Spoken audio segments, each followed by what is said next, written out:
do you want to allow people to recklessly yell fire in front of you? Or do you think, no, they should be prohibited? Well, there's a bit of historical irony here too, because of party change. Speaking of the Patriot Act, the party that really pushed for that helped federalize the Federalists in many cases. Again, they're the party that's advocating states' rights and the old Jeffersonian principles. So it's like the whole thing is completely flip-flopped. Yeah. So you can get into all kinds of discussion about parties and what they represent, how they change. Today's Republicans are like the old Democratic Republicans, and that name split up. It's very confusing. Right, and you can see that even in this period of the early republic with respect to the Louisiana Purchase, which would be another, trying to stay on foreign diplomacy here, another issue there, because how in the Constitution are we allowed to just annex Louisiana and make it part of the U.S. and have all that work? Jefferson didn't think that it was constitutional. This is the Jefferson who was a strict constructionist with respect to this, but he also realized we don't have time to get an amendment right now. And Napoleon might well change his mind by the time he could have. Circumstances could change, and people could need to jettison this dead weight of another colony there in New York. And so we need to jump at the chance. And of course, part of the expectation also was that the inhabitants of the Louisiana Territory would, if given the chance, joyfully enter the United States rather than be part of the French regime as well, right? Who wouldn't want to be American? Who was part of the empire of liberty optimism, that fueled foreign relations in that period too. Okay, we're now at the end of these, and I finished earlier than I expected, so we have time for additional questions. I noticed a couple typos, by the way. If you did too, let me know. I'll correct the edition that's on the internet, and then if you want to, you can make use of this at any time after that.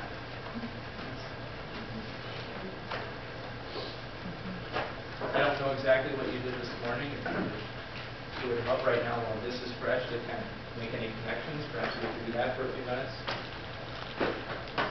Some of you were saying, yes, but I know lunch is next. We can also do lunch next. Not here, though. Okay, we can't have it yet, so we're stuck. So even though the Alien Sedition Act's going to expire in 1801, is there any movement to try to continue that at all, or did it quietly go away? It went away for a couple of reasons. One is that the situation in foreign affairs had changed. Okay. And the other is that you have a sweeping Republican victory across the presidency as well as also in Congress. And then you actually start to have a move to impeach judges, in part because of the way they had upheld that act rather than ruled it invalid in virtue of the First Amendment. And so there was one federal judge, I can't think of his name, in New Jersey, I think he was impeached and convicted. And that was Just on this issue? on this issue, but then also related to some insanity and other kinds of the guy was just judged to be totally incompetent. He had some problems with alcohol and so forth. But no, Chase I was going to get to next. Chase was a justice on the U.S. Supreme Court. So the one I mentioned was just on the federal court, but not the Supreme Court. And then Chase was on the Supreme Court. And the interesting thing about the Supreme Court in those days is that they kind of served double duty as federal circuit court justices as well. And so each of them would serve a different circuit, which kind of means, you make the rounds is where the term comes from. And in fact, going back to John Jay, he actually had resigned from being Chief Justice because the Japanese and boring. The very first day that the Supreme Court convened, going back to 1789, they didn't have a quorum.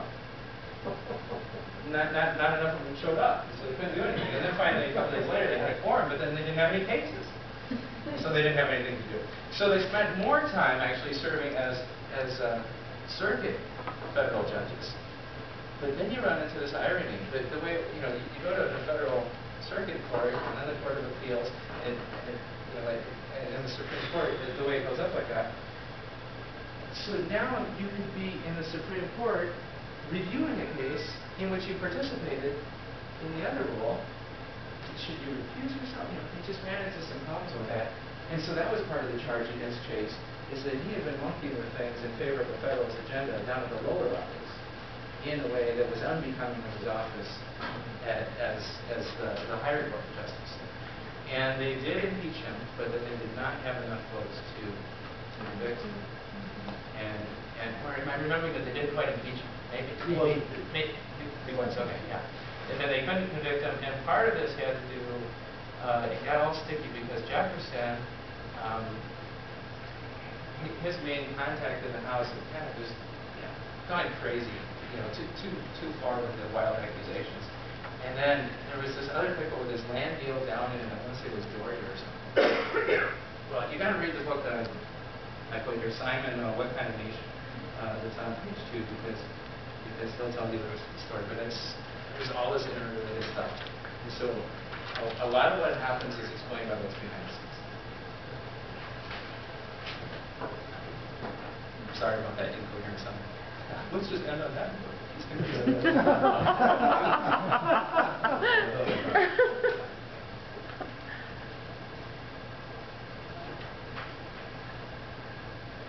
Sedition acts, though, do come up again. There are several different times. And that balancing act between liberty and national